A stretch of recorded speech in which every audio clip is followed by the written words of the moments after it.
நேயர்களுக்கு வணக்கம். இன்றைக்கி பக்தி பாட்காஸ்ட் வித் பாண்டே சார் நிகழ்ச்சியில் வரலட்சுமி விரதம் சனாதன தர்மத்தில் ஆண்களுக்கும் பெண்களுக்கும் சமமான உரிமை இருக்கிறதா என்பது குறித்து தான் நாம் விவாதிக்க போகிறோம். வணக்கம் சார். வரலட்சுமி விரதம் வருது. இது மெயினாக பெண்கள் தான் பண்ணுற விரதம். இது எதுக்குன்னா, திருமணம் ஆகாதவர்கள் நல்ல கணவன் வர வேண்டும், திருமணமானவர்கள் சுமங்கலியாக இருக்கணும், நல்ல சந்ததி வரணும் அப்படிங்கிற பண்ணுற பூஜை இது. பேசிக்கலாக இருக்கிற கொஸ்டின் என்னென்னா, இந்த மாதிரி விரதம் ஆண்களுக்கு இருக்கா? மனைவி நல்லா இருக்கணும் அப்படின்னு அவங்க ஏதாவது பூஜை பண்ணுறாங்களா? ஒரு பெண் சுமங்கலியாக இருக்கிறது, சுமங்கலியாக இறக்கிறதுங்கிறது அவளுக்கு ஒரு மிகப்பெரிய பாக்கியமாக பார்க்கப்படுது. அது ஏன் அவங்க கடைசி இருக்கிற வரைக்கும் அவங்க கணவனுக்கு சேவை செய்கிறது தான் அவங்களோட வாழ்க்கையோட இதுவாக இருக்கணும் அப்படிங்கிறதுனால கொண்டு வரப்பட்டதாக இது. சுமங்கலியாக இருக்கிறது அவ்வளோ பெரிய இதுவாக பார்க்கப்படுது. இது நம்ம தர்மத்திலே இருக்கா சார்? இப்படி நிறைய கேள்விகள் கேட்டுட்டீங்க. நான் ஒன்றுனா எவ்வளோ பிரிக்க முடியும் அப்படிங்கிற பார்க்குறேன். ஏதாவது மிஸ் பண்ணிட்டேன்னா நீங்கள் திரும்ப கூட கேளுங்க. ஒன்று, விரதம் அப்படிங்கிறத பற்றி நம்ம பார்ப்போம். விரதங்கள் இருக்கிறனால பலன் என்ன? விரதங்கள் இருக்கணுமா? விரதங்கள் என்னவாக இருக்குன்னு நம்ம யோசிக்கணும். நான் ஏற்கனவே சொல்லியிருக்கிறேன், நம்ம உணவு இல்லாமல் ஒருத்தர் இருந்தாருன்னா அதுக்கு பேர் பட்டினி. உணவு இருந்து பட்டினி கிடந்தார் அப்படின்னா, சாப்பிட்றதுக்கு வாய்ப்பு இருந்து வழி இருந்து பட்டினி கிடந்தாருன்னு அதுக்கு பேர் விரதம். அவ்வளோதான். அப்போ விரதம் அப்படின்னா என்னென்னா, வைராக்கியம் அப்படின்னு அர்த்தம். எது என் கண்ணு முன்னாடி இருக்குது, என்னால் அதை சாப்பிட முடியும், ஆனாலும் நான் சாப்பிடாமல் இருக்கிறேன் அப்படின்னா அதுக்கு பேர் தான் வைராக்கியம். அதுதான் விரதம் அப்படின்னு சொல்கிறோம். விரதம்ங்கிறது சாப்பாடு தொடர்பானது மட்டும் இல்லைங்கிறது இன்னும் புரிஞ்சுக்கணும். விரதம் அப்படிங்கிறது வைராக்கியம் தொடர்பானது. அது உன் கூட நான் பேச மாட்டேன்னு விரதம் இருக்கேன், நான் அவன் மூஞ்சில் முழிக்க மாட்டேன்னு விரதம் இருக்கிறேன் அப்படின்னு சங்கல்பம் எதை நீங்கள் பண்ணிக்கிட்டு பண்ணாலும் அது விரதம் தான். ஸோ முதல் பாயிண்ட்டு, விரதம் அப்படின்னா சாப்பாடு தொடர்பானதுன்னு புரிஞ்சிக்கக்கூடாது. விரதம்ங்கிறது வைராக்கியம், ஒரு சங்கல்பம் பண்ணிக்கிட்டு நீங்கள் என்னனாலும் எடுத்துக்கலாம், அதாவது பார்க்குறோம். ஸோ இந்த விரதம்ங்கிறது வைராக்கியத்தை கொடுக்கக்கூடியது. நமக்கு மன வலிமை இருக்குதா அப்படின்னு பார்க்குறதுக்காக. உங்களுக்கு தெரியும், நமக்கு உடலும் மனதும் ஒன்றுக்கு ஒன்று தொடர்புடையது. அதில் completely interlinked in all means. இப்போ நாம் ஒரு 3 மாடி ஏறணும் அப்படின்னா நமக்கு மேல் மூச்சு கீழ் மூச்சு வாங்கும், நம்மளால் சரியாக நடக்க முடியாது. ஒரு 10 நிமிஷம் ரெஸ்ட் எடுத்தால் தான் அடுத்த மேட்ரு பேச முடியும். ஆனால் போல் வால்ட்லேருந்து லாங் ஜம்ப்லேருந்து 100 மீட்டர்ஸ்லேருந்து 1500 மீட்டர்ஸ் வரைக்கும் ஓடுறாங்களே, அவங்களுக்கு எப்படி இருக்கும்? நமக்கு 3 மாடி ஏறினா உடம்பு வலிக்குது, அவங்களுக்கு வலிக்காதா? அவங்களுக்கும் வலிக்கும், நமக்கும் வலிக்கும். ஆனால் அவர்களுடைய மன வைராக்கியம் அது அந்த வலியை தெரிய விடாமல் பண்ணுது. 100 மீட்டரில் நான் தாண்டா முதலாளாக வரணும் அப்படிங்கிற அந்த வைராக்கியம் கட்டன்னு உங்களுக்கு தெரியும். 100 மீட்டர் ஓட்ட பந்தயம்ங்கிறது ஒரே ஒரு நாள் ஒரே ஒரு முறை நடக்கிறதில்ல. அதற்கு முன்னாடி 1000 முறை ப்ராக்டிஸ், காலையில் சாயந்தரம். அப்போ உடல் வலியை தாங்கி தாங்கி தாங்கி தாங்கி அதை மன வலிமையை ஏற்றி அதில் ஓடும்போது அவங்களுக்கு அது ஒரு விளையாட்டாக மாறுகிறது. அப்போ உடல் வலியை மறக்க செய்வதற்கு மன வலி சாத்தியமாகுது. புரியுதுங்களா உங்களுக்கு? அப்போ மன வலிமை உடல் வலிமையை குறைக்கும், உடல் வலியை குறைக்கும், வலிமையை குறைக்காது, உடல் வலியை குறைக்கும். அதனால அப்படியே ரிவர்ஸில் உடலுக்கு ஒரு வலியை கொடுத்து அது மன வலிமையை கூட்டுதா அப்படின்னு பார்க்குறது. நமக்கு ஆர்கன்ஸ், நமக்கான நீட், இதெல்லாம் நம்ம கண்ணா பின்னான்னு சாப்பிட்றோம், கண்டதை சாப்பிட்றோம், கண்ட நேரத்தில் சாப்பிட்றோம். இப்போ தான் சாப்பிட்டோம், இருந்தாலும் இன்னொருத்தர் கொடுத்தாருங்க, சரி வா அப்படின்னு சொல்லி சாப்பிட்டோம், இது நல்லா இருக்கேன்னு சாப்பிட்டோம் அப்படின்னா உடலை நம்ம ஒரு டம்பிங் யார்டு மாதிரி நம்ம பயன்படுத்துகிறோம். அப்போ நமக்கு உங்களுக்கு தெரியும், உடலுங்கிறது ஒரு மெஷின். அப்போ அந்த மெஷினை க்ளீனப் பண்ணுறதுக்கான விஷயங்கள் தான் இந்த விரதங்கள். அந்த விரதங்கள் அப்படிங்கிறது நீங்கள் சும்மா வாரத்துக்கு ஒருக்க விரதம் இருங்கப்பா, மாதத்துக்கு ஒருக்க விரதம் இருங்கப்பா அப்படின்னு சொன்னால் இருக்க மாட்டோம். அதுவுமே நம்முடைய தமிழர் மரபில், ஹிந்து மரபில் இருக்குது. நார்மலாகவே பார்த்தீங்கன்னா நீங்கள் பார்த்துருப்பீங்க, விளக்கெண்ணெயை எடுத்துகிட்டு பண்ணுறது, இந்த மாதிரி சொல்லி ஒரு பேதிக்கு பண்ணுறது, இந்த மாதிரி பண்ணிட்டு டீடாக்சிஃபை அப்படின்னு இன்றைக்கி நேச்சுரோபதி மாதிரியான விஷயங்கள் எல்லாம் சொல்கிறாங்க. அந்த மாதிரி உடலை தூய்மைப்படுத்தலுங்கிறது ஏற்கனவே நான் அன்னைக்கு வேறு எதுவுமே எடுத்துக்க மாட்டாங்க, லிக்விட் ஃபுட்டாக மட்டும் சாப்பிடுங்க, அங்கே வரேன் நான். ஸோ இந்த மாதிரி ஒரு ப்ராக்டிஸ் நம்மகிட்ட நேச்சுரலாக அது உடலுக்கு இன்னொரு வலிமையை கூட்டுறதுக்கு, பாடியில் இருக்கக்கூடிய ஸ்பேர் பார்ட்ஸ் எல்லாம் உள்ள இன்னர் பார்ட்ஸ் எல்லாம் செம்மைப்படுத்துறதுக்கு. அப்படி முடியுதா, வைராக்கியமாக இருக்கியான்னு பார்க்குறக்கா மன வலிமையை கூட்டுறது. அப்போ இதை நார்மலாக ஒருத்தர்கிட்ட சொன்னால் நம்ம கேட்க மாட்டோம். உங்களுக்கு தெரியும், சின்ன வயசில் நம்ம பார்த்துருப்போம், நம்ம சாப்பிட்டு இல்லாட்டி போலீஸ் அங்கிள் பிடிச்சிட்டு போயிடுவார், சாப்பிட்டு இல்லாட்டி பூச்சாண்டி வந்துடும் அப்படின்னு சொல்லி ஏதோ ஒன்று சொன்னால் நம்ம அதன் மூலமாக செய்வாங்களான்னு. அப்போ இந்த விரதங்களுக்கான ஒரு காரணங்களாக நம்ம பல விஷயங்கள் வச்சுக்கிறோம். நம்ம ஒவ்வொரு சந்தர்ப்பத்திலையும் விரதம் பண்ணணும். அதில் நல்ல நல்ல நாட்களில் பூரா விரதம் பாருங்கன்னு சொல்லிட்டு நாட்களுக்கான ஒரு முக்கியத்துவம் இருக்குது. அந்த நாளில் பூரா விரதம் பாருங்கன்னு சொல்லி வச்சுருக்காங்க. அப்போ இந்த விரதங்கள் நம்மை நாமே தூய்மைப்படுத்திக் கொள்ள, அது முதல் விஷயம். அதில் ஆண் பெண் பேதமே கிடையாது. 2, வரலட்சுமி நோம்பு பற்றி கேட்டீங்க. வரலட்சுமி நோன்புங்கிறது வந்து பெண்களுக்கு உரியது நம்ம நினைக்கிறோம். அது பிற்காலத்தில் திசை திருப்பப்பட்டது. லக்ஷ்மி வந்து யாருக்கானது? பெண்களுக்கு மட்டுமானதா? ஆண்கள் வந்து லக்ஷ்மிக்கு பண்ண மாட்டாங்களா? இன்னமும் கூட வட மாநிலங்களில் தீபாவளி அன்னைக்கு வந்து மகாலட்சுமி பூஜை பயங்கரமாக பண்ணுவாங்க. தீபாவளி அன்னைக்கு, தீபாவளிங்கிறதே வந்து ஒரு வருமானத்துக்கான ஒரு நாள். அன்னையிலேருந்து ஒரு இயக்கம் துவங்குது அப்படின்னு சொல்லிட்டு அன்னைக்கு வந்து பயங்கரமான வந்து பண்ணுவாங்க. சத்யநாராயண பூஜா பண்ணுவாங்க. வட மாநிலங்களில் இன்னும் பழக்கம் இருக்குது. ஸோ வந்து சேட்டுகள் இந்த மாதிரி நார்த் இந்தியன்ஸ்லாம் நிறைய பேர் பண்ணுவாங்க. இன்றைக்கி கூட நீங்கள் வந்து பார்க்கலாம், சவுகாரப்பட்ட மாதிரி இடங்கள்லாம் நீங்கள் கூட பார்க்கலாம். அப்போ வந்து மகாலட்சுமிங்கிறது வந்து பெண்களுக்கானவர் மட்டுமல்ல, எல்லாத்துக்கான தெய்வம் அது. அப்போ அந்த வரலட்சுமி நோன்பு பெண்கள் தான் இருக்கணுமா? அப்படி கிடையாது. என்ன ஆயிடுச்சு, நான் உங்களுக்கு ஏற்கனவே பல முறை வேறு சந்தர்ப்பங்களை சொல்லியிருக்கேன். பெண்கள் தான் இந்த சம்பிரதாயத்தை, இந்த மதத்தை, இந்த நடைமுறைகளை, இந்த கடமைகளை, இந்த விரதங்களை கடைசியாக காப்பாற்றி கொண்டிருக்கக்கூடிய ஆட்களாக இருக்கிறாங்க. இப்போ நார்மலாக ஒரு பெண் வந்து நெத்தியில் பொட்டு இல்லாமல் போனாங்கன்னா என்னாச்சுன்னு நம்ம வந்து பதறுவோம். ஏன் பொட்டு இல்லைன்னு எல்லாருமே கேட்போம். அவங்க அப்பா அம்மா கேட்பாங்க, அண்ணன் தம்பி கேட்பாங்க, எல்லாருமே கேட்பாங்க. ஆனால் ஒரு ஆண் பொட்டு இல்லாமல் போனால் யாரும் கேட்கறது இல்லை. ஒரு கல்யாணத்துக்கு வந்து ஒரு பெண் வந்து புடவையில் வரலன்னா, என்ன நீ நல்ல நாள் எதுமா இப்படி வந்து நிற்கிற அப்படின்னு கேட்போம். தலையை விரித்து போட்டாங்கன்னு கேட்போம். ஆனால் அந்த ஆண்கள் வந்து கிருதா வச்சா, யோயோ டைப்பில் வச்சா, மண்டையில் வந்து சைஸாக வெட்டிக்கிட்டாலாம் யாருமே கேட்கறது இல்லை. அப்போ வந்து கடைசியாக இதை காப்பாற்றக்கூடிய பெண்களாக தான் இருக்கிறாங்க. அந்த பெண்கள் தான் இந்த வரலட்சுமி நோன்பை கடைசியாக பிடிச்சிட்டு இருக்காங்க. ஸோ வரலட்சுமி நோன்புங்கிறது எல்லாருக்குமானது, எல்லோருக்குமானது. அதை கடைசியாக பிடிச்சிக்கிட்டு இருக்கிறது பெண்கள். ரெண்டாவது பாயிண்ட், பர்பஸ். அது வந்து என்ன சார், புருஷனுக்கு நல்லா இருக்கணும்னு சொன்னால் அப்புறம் எல்லாருக்கும் சொல்லி சொல்கிறீங்க. புருஷன் நல்லா 100 வயசு ஆளணும், ஆனால் அப்புறம் வந்து எல்லாருக்கும் இருக்குன்னா புருஷன் 100 வயசுல எந்த புருஷன் வேண்டிட்டு இருக்கா, பொண்டாட்டி தான் வேண்ட வேண்டியிருக்கு. நம்ம ஒரு கேள்விக்கலாம். அக்ஷய திருதியைன்னு நீங்கள் ஒன்று கேள்விப்பட்டிருப்பீங்க. அக்ஷயம்னு அக்ஷய பாத்திரம் கேட்டுருப்பீங்க. அக்ஷய பாத்திரம் கேள்விப்பட்டிருப்பீங்க. அதாவது எடுக்க எடுக்க வந்து கொண்டே இருப்பதுன்னு பார்த்துருப்பீங்க. அது வந்து குறைவில்லாதது, வந்து கொண்டே இருப்பது. அப்போ என்ன தத்துவம்? அந்த அக்ஷய திருதியை நாளில், திருதிங்கிறது 3வது திதி, சதுர்த்தி மாதிரி திருதி. அப்போ அக்ஷய திருதியை நாளில் என்ன முக்கியத்துவம் அப்படின்னா, அந்த நாளில் ஒரு காரியத்தை செஞ்சால் அது பெருகும் அப்படின்றது தான். அப்போ ஆக்சுவலாக இருந்தது பார்த்தீங்கன்னா, அந்த நாளில் தானம் செய்யுங்க அப்படிங்கிறதா இருந்துச்சு. தானம் செய்தால், தானம் செய்கிற நிறைய தானம் செய்வீங்க, ரைட்? எது செய்கிறீங்களோ அது பெருகும். அப்போ தானம் செய்தால் தானம் பெருகிட்டே போகும். தானம் பெருகிட்டே போனால் பொருள் இருந்தால் தான் தானம் பெருக முடியும். நான் கொடுத்துக்கிட்டே இருக்கேன் அப்படின்னா அவ்வளோ இருக்குன்னு தானே அர்த்தம். அப்போ கொடுத்துக்கிட்டே இருப்பீங்க அப்படின்னா அவ்வளோ வந்துக்கிட்டே இருக்குன்னு அர்த்தம். இதான் தத்துவம். அப்போ நிறைய கொடு, நிறைய வரும். இது எல்லா மதத்துலையுமே சொல்லப்பட்ட விஷயங்கள். நம்ம வந்து 1 கொடுத்தா 2 கிடைக்கும் அப்படிங்கிறது எல்லா மதம் நம்பிக்கை. அப்போ வந்து நீங்கள் கொடுத்துட்டே இருப்பீங்க, எதை நீங்கள் செய்கிறீங்களோ அது அதிகமாக கிடைச்சிக்கிட்டே இருக்கும். அப்போ தான் நல்ல காரியங்கள் செய்யணும். அன்றைக்கி நம்ம கோயிலுக்கு போகணும், அன்றைக்கி நம்ம சாமி கும்பிடணும், அன்றைக்கி நம்ம வந்து நல்ல விஷயங்கள் செய்து தான தர்மம் செய்யணும். எங்கே வந்து நின்றுச்சு கடைசியில்? தங்கம் வாங்குங்கன்னு நின்றுச்சு. அது இந்த வியாபாரிகள் பண்ண யுக்தி. தங்கம் வாங்கினா தங்கம் பெருகுங்கிறது உண்மைதான், நோ டவுட், அதில் மறுக்க இல்லை. ஆனால் அக்ஷய திருதி அன்னைக்கு என்ன செய்யணும்? நீங்கள் யார்கிட்டயா போய் கேட்டீங்கன்னு சொன்னாங்க, அக்ஷய திருதி தங்கம் வாங்கணும். நோ, அக்ஷய திருதி அன்னைக்கு எல்லா நல்லதும் செய்யணும். என்னென்ன குறிப்பாக நீங்கள் வந்து தானம் செய்யணும். ஸோ நீங்கள் அக்ஷய திருதி அன்னைக்கு நீங்கள் என்ன நல்லது செஞ்சாலும் அந்த நல்லது பெருகுங்கிறது தான் தத்துவம். கடைசியில் வியாபார தந்திரத்தின் மூலமாக நீங்கள் அக்ஷய திருதி தங்கம் வாங்குறா வந்துருச்சு. உங்களுக்கு தெரியும், ஆடி மாதம் அப்படிங்கிறது வந்து அம்மனுக்கான மாதம். அந்த ஆடி மாதத்தில் நம்ம வந்து சாமிக்கான தான் நம்ம வச்சுருப்போம். அதில் வந்து எந்த வேலையும் பண்ணுவோம். எல்லா வெள்ளிக்கிழமையும் ஆடி வெள்ளியும் கொண்டாடுவோம். ஆடி அமாவாசை கொண்டாடுவோம். ஆடி 18ஆம் நாள் பெருக்கு கொண்டாடுவோம். ஆடி மாதம் பூரா உங்களுக்கு நான் இப்போ சொன்ன கணக்கிலேயே 30 நாளில் 7 நாள் ஃபங்க்ஷன் வந்துருச்சு. மிச்ச நாள் வந்து இல்லை, ஆடி ஞாயிற்றுக்கிழமை, ஆடி கிருத்திகை, எல்லாமே வந்து நீங்கள் ஆடி மாதம் பூரா விசேஷமான நாள் தான்.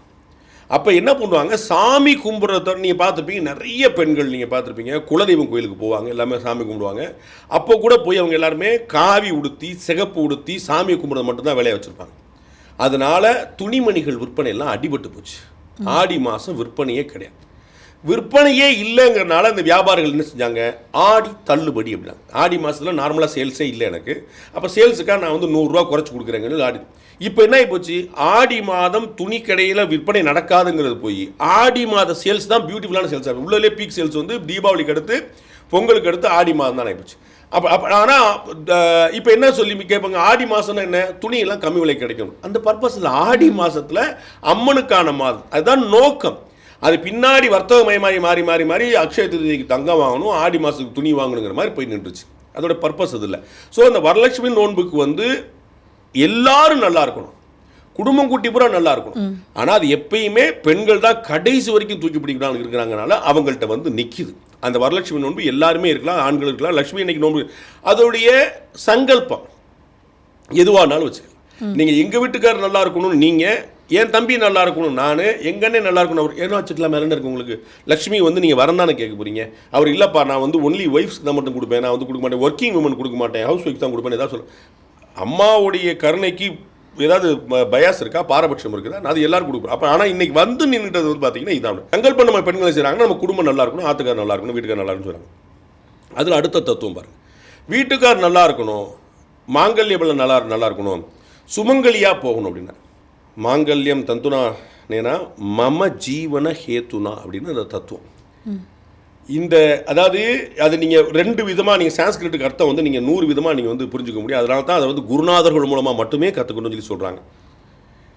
என்னுடைய ஜீவனுக்கு நல்லதுக்காக உனக்கு நான் தாலி கட்டுறேன் அப்படின்னு ஒன்று புரிஞ்சுக்கலாம். என்னுடைய நல்லது, என் ஆயுசு நல்லதுக்காக உனக்கு தாலி கட்டுறேன்னு புரிஞ்சுக்கலாம். உன்னுடைய தாலி தான் என் ஆயுசை காப்பாற்றுதுன்னு புரிஞ்சுக்கலாம். So you are having the hold of the life. புரியுங்களா? நீங்கள் சொல்லுவது 7 மலை தாண்டி 7 கடல் தாண்டி ஒரு கிளி, ஒரு மரம் இருக்கும், அந்த மரத்தில் ஒரு பொந்து இருக்கும், பொந்துக்குள்ள ஒரு கிளி இருக்கும், அந்த கிளிகிட்ட தான் அந்த வேதாளத்துடைய இந்த ராஜாவுடைய உயிர் இருக்குன்னு சொல்லுவாங்களே. அதை மாதிரி நம்முடைய நம்பிக்கை ஏன் இந்த தாலி வந்து ரொம்ப முக்கியமான சென்டிமெண்ட்டாக இருக்குதுன்னு, புருஷனை காப்பாற்றுறதுக்காக இல்லை, அந்த புருஷனுடைய உயிரே அங்கே தான் ரிவர்ஸில் இது. அவங்களுக்கு தாலி கட்டி இவர் அடையாளப்படுத்தி கொள்ளவில்லை, அந்த தாலி மூலமாக தான் இவர் நல்லா இருக்கிறாருங்கிற தத்துவம். உங்களுக்கு புரியுங்களா? அப்போ அந்த தாலிக்கு நம்ம ஏன் பூஜை போடுறோம், தாலிக்கு ஏன் நம்ம குங்குமம் வைக்கிறோம், தாலி ஏன் கும்பிட்றோம்? புருஷன் கட்டினதுக்காக இல்லை, இந்த தாலியில தான் அவன் நல்லா இருக்கிறான். இந்த தாலியை நல்லா வச்சுக்கிற மூலமாக தான் அவன், இதுதாங்க தத்துவம். அப்போ இது வந்து ஆண்களுக்கான விஷயம் இல்லை, அந்த பெண்கள்கிட்ட தான் அந்த உயிர்ப்பே கொடுத்துருக்கு. உங்களுக்கு புரியுங்களா? புரியல, திரும்ப கேளுங்க. பெண்களுக்கே கொடுத்துட்டாங்க, மன்னிக்கணும், அந்த பொறுப்பும் பெண்களுக்கு கொடுத்துட்டாங்க. பொறுப்பு கிடையாதுங்க. அதாவது ஒரு நாகர்கோயிலில் ஒரு ஜெயிலில் வந்து ஒருத்தர் மரணம் அடைஞ்சிட்டாரு. அதற்கு எல்லாரும் விஜயை திட்டுறாங்க, முதலமைச்சர். அப்போ அந்த பொறுப்பும் அவர் தானே, அவர் தான் முதலமைச்சர். அங்கே தான் எல்லா கேள்விக்குமான பதில் இருக்குது. பெண்களுக்குத்தான் எல்லா முக்கியத்துவம் இருக்குது. உங்களுக்கு புரியுங்களா? அந்த பொறுப்பு வேண்டான்னா யாரும் கம்பல் பண்ணி கட்டாய திருமணமா, கழுத்து நெரிச்சு திருமணமா அவங்களை பண்ண போகிறாங்க? அது இல்லையே. இங்கே தத்துவம் என்னென்னா, இந்து மதம் ரொம்ப தீவிரமாக பெண்கள் மீது பெரும் நம்பிக்கை வைத்திருக்கு. பெண்களைத்தான் சக்தி அப்படின்னு சொல்லியிருக்கோம். சக்தின்னு என்னங்க? Energy, power, life. ஏன் ஆண்களுக்கு கொடுக்கல? நீங்க ஏன் அப்பா நீ அந்த பொறுப்பு எங்களுக்கு தானே, எங்கெல்லாம் சக்தி வேண்டாங்க, எங்கெல்லாம் எனர்ஜி வேண்டாம்னு சொல்லுங்களேன். எனக்கு புரியலையே. அங்கதான் உயிர் கிடைக்குது, அங்கதான் லைஃப் எங்க ஃபார்ம் ஆகும். லைஃப் பெண்கள்கிட்ட தான் லைஃப் ஃபார்ம் ஆகும். பெண்களால் தான் உயிர் கொடுக்க முடியும். பெண்கள் தான் சக்தி, பெண்கள் தான் எனர்ஜி. பாரதிதாசன் சொல்றாரு, காதலிடம் கடைக்கன் பார்வை பட்டு விட்டால் காளையர் வந்து பின்னி பிள்ளை எடுத்துருவாங்கடா. ஒரு கடைக்கன் பார்வைப்பட்டா அவன் தான் பின்னி பிள்ளை. நம்ம வந்து எவ்வளோ பேர் பார்க்குறோங்க. எப்படி சாத்தியம்ன்றீங்க? விமன் தான் எனர்ஜி, விமன் தான் பவர். அதனால அவங்கள்ட்ட கொடுக்குறாங்க. நீங்கள் வந்து அதை எங்கள் மேலே எல்லாத்தையும் திணிக்கிறீங்களே. வாய்ஸ் இன்னைக்கு இருக்கக்கூடிய பல பெண்கள் மாதிரி, பல நூற்றுக்கணக்கான ஆயிரக்கணக்கான பெண்கள் மாதிரி வேண்டாம்னு சொல்லிட்டு போங்க. நம்ம யார் தடுக்கிறோம்? அது வந்து களி முத்தி என்ன நடக்கணும் இருக்கோ அது நடக்கும். அது இன்னொரு நாள் பேசுவார். அப்போ இது வந்து திணிக்கப்படுவதல்ல, இது சுமை அல்ல, இது நம்பிக்கை. எங்க அப்பா தான் எல்லாம் பண்ணணும்னா என்னென்ன கிறுக்கு போயலாம் அப்படின்னு அப்பா கேட்டா நான் என்ன சொல்றது? குடும்பத்தை காப்பாற்ற வேண்டியது அப்பாவுடைய பொறுப்பு. அவர் தான் சம்பாதிச்சுட்டு வரணும். என்ன நான் தான் கிறுக்கனா? என்ன சம்பாதிச்சுட்டு வரணும், நீங்க போய் சம்பாதிக்கணும். அவர் ஓய்வு வரும்போது பிள்ளை சம்பாதிப்பான். அவருக்கு முடியாத போது அம்மா கவனிச்சுக்கிடுவாங்க உடம்ப, குடும்பத்தை. அடுத்த பிள்ளை தலையெடுக்கும்போது வந்து நிற்கும். அதில் ஒருத்தருக்கு உடம்பு முடியலன்னு அடுத்த பிள்ளை பார்த்துப்பா. அதுதானே நெட்வொர்க்கிங்கு. ஆனால் பொறுப்பு ஃபர்ஸ்ட் ரெஸ்பான்சிபிலிட்டி யார்கிட்ட வந்து நிற்குது? அப்பாட்ட வந்து நிற்கும். இது ஓங்க. அது வந்து எனக்கு சுமைன்னு பார்த்தா ஆல் ஃபைன், அது யார் தடுக்கிறா? அப்போ பெண்களுக்கு வந்து நீங்கள் வந்து பார்த்துக்குங்க, எங்களுடைய உயிரை நீங்கள் தான் காப்பாற்று, என் உயிரே நீ தான் காப்பாற்றுறன்னா அது பெருமிதத்துக்குரிய விஷயமா, அது வந்து வைத்தறிச்சலுக்குரிய விஷயமா? நீதாம்மா என் உயிரை காப்பாற்ற, நீ கட்டியிருக்கிற அந்த தாலியில் தான் என் உயிர் இருக்குன்னு ஒருத்தர் சொன்னார்னு அந்த பயம் இருக்கட்டும், அந்த மரியாதை இருக்கட்டும், அப்படி சந்தோஷப்படுவீங்களா, பெருமைப்படுவீங்களா? ஓ உயிர் நான் தானே, அப்போ அதையும் தூக்கி சுமக்கணுமான்னு சொன்னீங்கன்னா அது களி. நம்ம இப்போ இது வந்து ஒரு ரெஸ்பான்சிபிலிட்டி இல்லை, இது ரெஸ்பெக்ட், இது மதிப்பு, மரியாதை, தெரிந்த உண்மையும் கூட. அதுதான் சொன்னேன், அவங்க தான் எனர்ஜி, அவங்க தான் ஷெல், அவங்க தான் லைஃப், அவங்க தான் பவர். அதனால தான் அந்த இடத்துல மதிப்பாங்க. சக்தி இல்லையே சிவம் இல்லை, சிவம் இல்லையே சக்தி இல்லைன்னா அப்போ உமையொரு பாகன்னு சொல்லிட்டு லக்ஷ்மி நாராயணன்னு சொல்லிட்டு அப்புறம் அவனுக்கு தானா இவனுக்கு தானாங்கிற அர்த்தம் இருக்குது. ரைட். 4வது கேள்வி, இந்த மாதிரி வந்து பெண்களுக்கெல்லாம் வந்து இந்த மாதிரி விரதங்கள் இருக்குது, அப்போ இந்த மாதிரிலாம் ஆண்களுக்கு விரதம் இருக்குதா? நான் முதல்ல சொன்னேன், ஆண்களுக்கு பெண்களுக்குன்னு தனி விரதமே கிடையாது, எல்லாருக்குமே விரதம் இருக்குது. அவருடைய சங்கல்பம் இது ஆண்கான விரதமா பெண்ணுக்கான விரதமானு மாற்றிக்கிடும். நாம் போய் கோயிலில் போய் ஒரு முடிச்சு போட்டு புடவையில் முடிச்சு போட்டுப்பாங்க, தலைப்பில் முடிச்சு போட்டுப்பாங்க, வேட்டியில் முடிச்சு போட்டுப்பாங்க, மொட்டை எடுப்பாங்க, மரத்தில் வந்து தொட்டில் கட்டி வைப்பாங்க, கீழே வந்து செங்கல் அடுக்கி வைப்பாங்க, நிறைய விஷயங்கள் பார்த்தோம். அப்போ என்ன, செங்கல் அடிக்கிறேன் நான் வீடு கட்டணுன்றார், தொட்டில் கட்டி வைக்கிறோம் நான் வந்து என் குழந்தை பிறக்கணும்னு நினைக்கிறேன், முடிஞ்சு வைக்கிறேன் என் பையனுக்கு வேலை கிடைச்சா அப்படின்னு சொல்லி ஒவ்வொருத்தருக்கும். அப்போ ஒவ்வொருத்தருக்கும் ஒவ்வொரு சங்கல்பத்தில் ஒரு வருடம். நான் திருப்பதிக்கு நடந்தே வர்றேன், நான் திருப்பதிக்கு மொட்டை போடுறேன். அப்போ இது வந்து ஒவ்வொன்றும் ஒவ்வொரு விரதம், அதற்கான சங்கல்பம் ஒன்று ஒன்று. அப்போ விரதம் அப்படிங்கிறது ஆண்களுக்கும் பெண்களுக்கும் பொது பாகுபாடானது கிடையாது. இல்லை ஆண்களுக்குன்னு வச்சுக்கிடுங்க, ஆண்களுக்கு நான் சொல்லி ஆகணும் அப்படின்னு சொல்லி வச்சுட்டீங்கன்னா, சபரிமலைக்கு ஒரு நாள் இல்லை 48 நாட்கள் விரதம் இருக்கிறார். யார் விரதம் இருக்கிறா? ஆண்கள். அப்போ முருகன் கோயிலுக்கு வந்து லட்சமாக போகிறாங்க. கிருத்திகையில் வந்து கார்த்திகை வச்சுட்டு போட்டு பச்சை வேஷ்டி கட்டி போகிறாங்க. அது யார் போகிறா? அப்புறம் ஆண்களுக்கும் பெண்களுக்கும் பொதுவாக நீங்கள் 100 சொல்லலாம். பிரதோஷத்துலேருந்து, வைகுண்ட ஏகாதசிலேருந்து, சிவராத்திரிலேருந்து, சனிக்கிழமை, செவ்வாய்க்கிழமை, வியாழக்கிழமை குரு பூஜைக்கு, சனிக்கிழமை பெருமாளுக்கு, செவ்வாய்க்கிழமை முருகனுக்கு, வெள்ளிக்கிழமை அம்பாளுக்குன்னு எல்லா நாளும் எல்லாருக்கும் தான் இருக்குது. இது போக மாதங்கள்லையும் உண்டு. இப்போ புரட்டாசி மாத விரதம் அப்படின்னு நீங்கள் இன்றைக்கும் பாருங்கள், இதே தமிழ்நாட்டில் சோகால்டு பெரியார் பிறந்த மண்ணில் எல்லா இடத்துலையுமே நீங்கள் பார்த்தீங்க, இன்றைக்கும் படக்குன்னு நீங்கள் புரட்டாசி மாதம் பார்த்தீங்கன்னா நெத்தியில் நாமத்தோட திடீர்னு எதிர 1000 பேர் நிற்பாங்க. வழக்கமாக போட்டிருக்க மாட்டாங்க, அந்த புரட்டாசி மாதத்தில் போட்டிருப்பாங்க. நாயுடுக்களாக இருப்பாங்க, ஆசாரிகளாக இருப்பாங்க, செட்டியார்களாக இருப்பாங்க, ராஜூஸாக இருப்பாங்க, பிராமின்ஸாக இருப்பாங்க, எல்லாருமே போட்டுருப்பாங்க, யாதவர்களாக இருப்பாங்க, நிறைய கம்யூனிட்டி வந்து அது போடுவாங்க.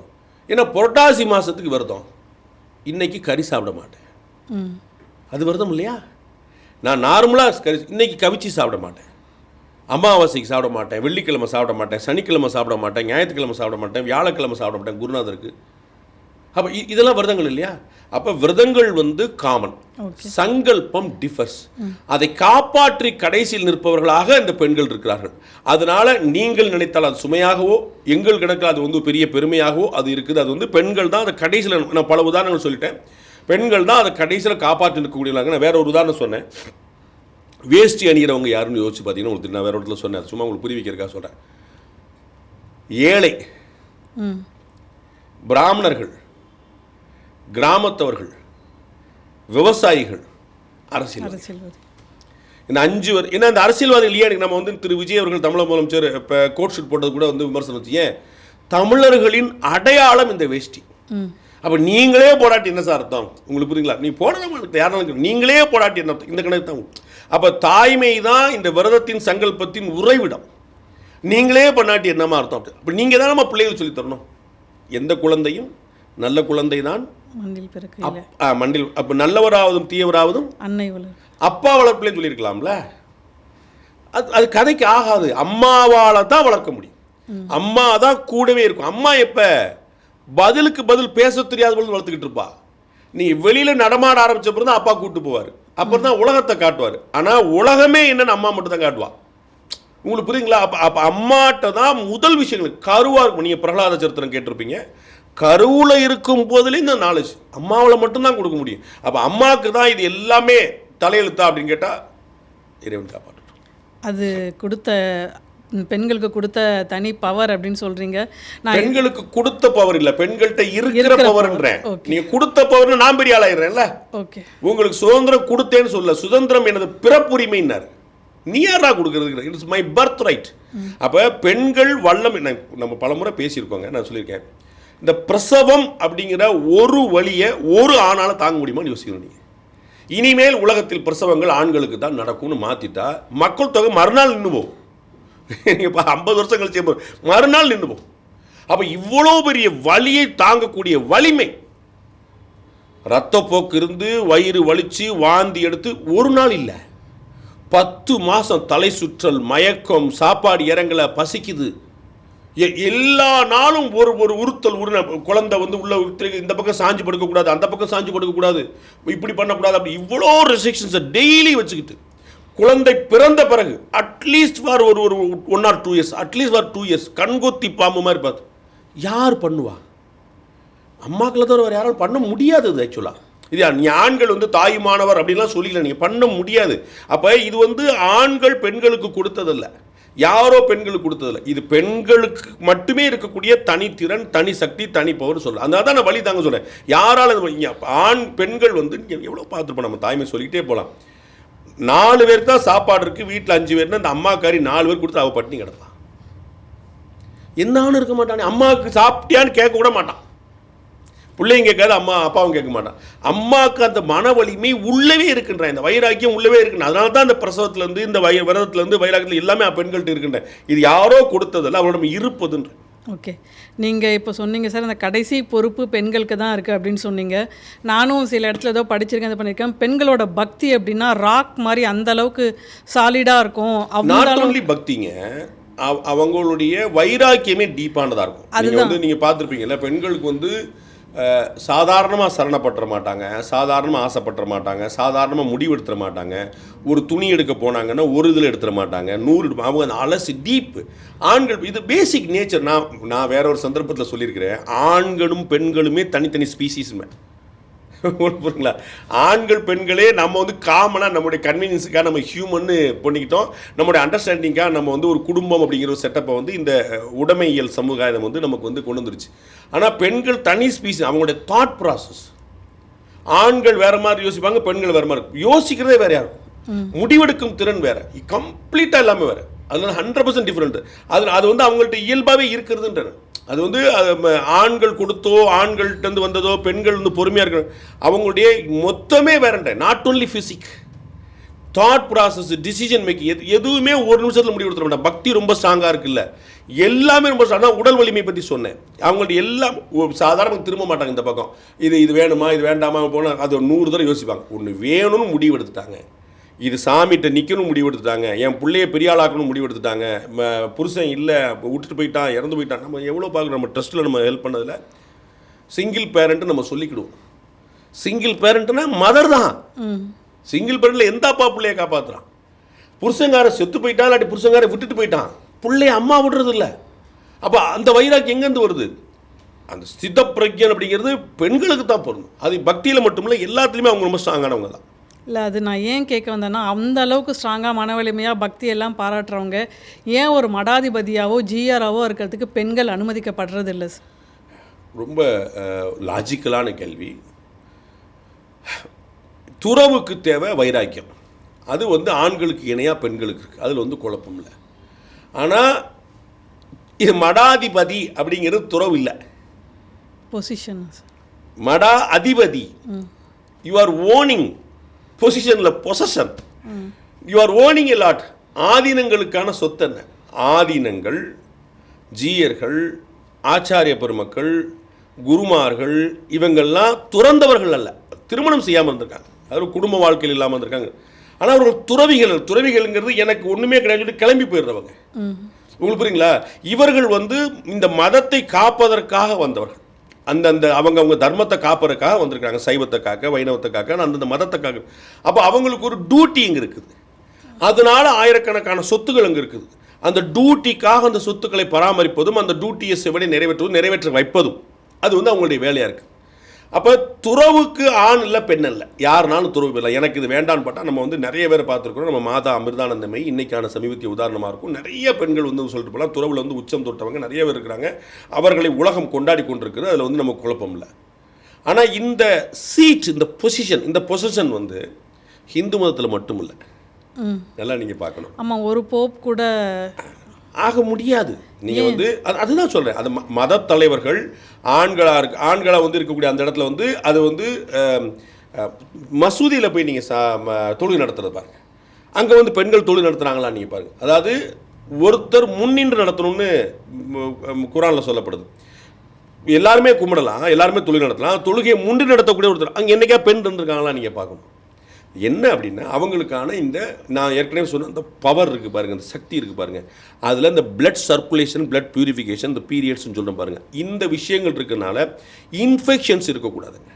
அவங்க வந்து ஒரு 3 நாள் அவங்க வந்து விலகி நிற்பாங்க. எது நிற்கிறது, அது திருப்பி ஒதுக்கி வைக்கிறது இல்லை. அதை பற்றி நீங்கள் பின்னாடி கேளுங்க, நான் அதை சொல்கிறேன். அது ஒதுக்கி வைக்கிறதில்ல, purely I think we have அது பேசிக்கணும். அது முழுக்க இன்ஃபெக்ஷன் சம்மந்தப்பட்டது. விருத்தி தீட்டுன்னு சொல்லுவாங்க. தீட்டுன்னு நம்ம சொல்லுவோம். தீட்டுன்னா தள்ளி நிற்கிறது இல்லை, விலகி நிற்கிறது மட்டும் இல்லை, அது வந்து பாசிட்டிவான விஷயங்களும் அதில் இருக்குது. டெத்துக்கான தீட்டு இருக்குது, விருத்திக்கான தீட்டு இருக்குது, பிளட்டுக்கான தீட்டு இருக்குது, இந்த மாதிரி பீரியட்ஸ்க்கான தீட்டு இருக்குது. இந்த சைக்கிள் வந்து நாளைக்கு வந்து ஒரு கோயிலில் இந்த நிகழ்ச்சி நடக்குது, ஒரு ஆடி உற்சவம் நடக்குது. இவங்க தான் போய் பூசாரியாக நிற்கிறாங்க. அந்த பூசாரியாக ஒரு லேடி தான் இருக்கிறாங்க. அப்போ அவங்களுக்கு அந்த இடத்துல அந்த தீட்டு வரும்போது என்ன செய்யுது? இந்த கணக்கு தான், வேற ஒன்றுமே கிடையாது. அந்த பூசாரிக்கான மனைவியாக இருந்து பூசாரிக்கு முன்னாடி இருந்து பூசாரி ரெடி பண்ணுறவங்களா அவங்க இருந்திருக்கிறாங்க. அதை நமக்கு நிறைய உதாரணம் பார்த்துருக்காங்க. அவங்க தான் பின்னாடி இருந்து எல்லாமே பண்ணுறவங்க பார்த்துருக்காங்க. இந்த மத தலைமைங்கிறது இந்த ஃபிசிக்கல் பர்பஸை தவிர வேறு எந்த பர்பஸும் கிடையாது. இன்னைக்கு வரைக்கும் நீங்கள் பார்த்துருப்பீங்க. நீங்கள் வந்து மதத்தில் இப்படி புறந்தள்ளப்படுறாங்களே அப்படின்னு நீங்கள் நினைக்கிறீங்க. அது புறந்தள்ளப்படுறது இல்லை. நான் சொல்ல வந்து அந்த ஃபிசிக்கல் அண்டர்ஸ்டாண்டிங்னால இப்படி ஒரு சேலஞ்ச் இருக்குது, அது இன்ஃபெக்ஷனை கொடுக்கக்கூடியது. இந்த கோவில், இந்த சர்ச், இந்த மசூதி, இது எல்லாமே பொது இடங்கள்.